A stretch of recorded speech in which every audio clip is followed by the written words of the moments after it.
Colonel Michael Waltz with me now, Lieutenant Colonel, former Green Beret commander, former counterterrorism advisor to Vice President Dick Cheney. How you doing, Michael? Good evening to you. Hey, Bill. Good evening. You know, my sense is if you go back 12 years in the Middle East, you think about southern Lebanon and the buildup of Hezbollah, right, and the amount of rockets they have in southern Lebanon. All it takes is one or two Katyusha rockets fired into Israel to ramp this thing up.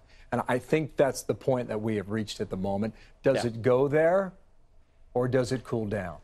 Well, I think what we're seeing is the culmination of a couple of things. One, Iran and Hezbollah have made more gains in the last 8 years under both as a result of the billions that flowed into Tehran as part of the Iran deal, and then essentially the Obama administration turning its back on the region. And that's all coming to a head now. I think a lot of President Trump's critics are trying to blame the timing of this on him backing out of the Iran deal. But as you noted, this has been building for some time. And listen, Bill, the Iranian regime has not been building roads and bridges with the billions that flowed in as part of the Iran deal. They've been on a shopping spree with Moscow and with Russian weaponry, number one. And number two, they've been pumping that money into its proxies into Syria. And that's why you've seen so many protests in Tehran, because the Iranian people had an expectation that the billions coming in would help the economy, and instead they've seen the regime pump it into military infrastructure, and that's all coming to a head now with the Israelis. It's quite clear that the Israelis had their eye on these targets for a long time, in and around Damascus,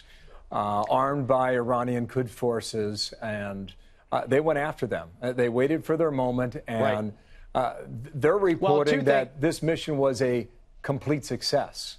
Well, two things. I don't know how you characterize that just yet, Michael.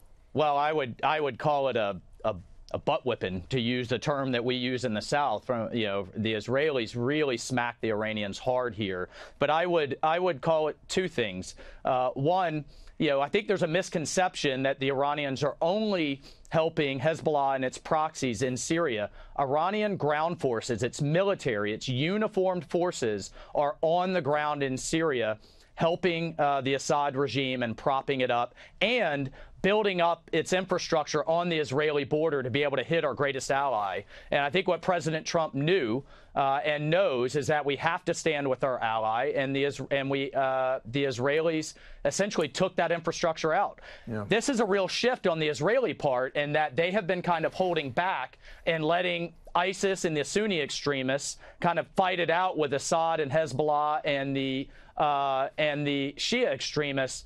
It got to the point now where they had to step into a big way, and they did so, and they did so incredibly effectively. My feeling now is, what does Iran do in kind? And we can't answer that right now. Well, but on Monday, the U.S. Embassy moves from Tel Aviv to Jerusalem, and there will be a U.S. delegation in Jerusalem for that moment. And you know the unrest it's caused along the Gaza Strip over the past month. And what is next then? As we are fully engaged with Benjamin Netanyahu, and clearly against the Iranians out of Tehran. Well, the Trump administration's fully engaged with our Israeli ally, and rightly so. And we're standing with them, not only militarily, but we're standing with them diplomatically, and essentially realizing a promise of the last 3 to 4 presidents since the mid-90s, in terms of recognizing a capital that has really always existed, and the Israelis have the right to exist. So I think that on the diplomatic front, that's just realizing something that has been in train for some time. But importantly, we have to stand with the Israelis militarily, and they cannot, and we should not allow the Iranians in a very strong way to build up on their border. And they've essentially taken them out. Yeah, one more question on this. For these people in Elkhart, Indiana, inside that gym, how do they feel about ripping up the nuclear deal with Iran? My guess is they like it when you stick it to the mullahs.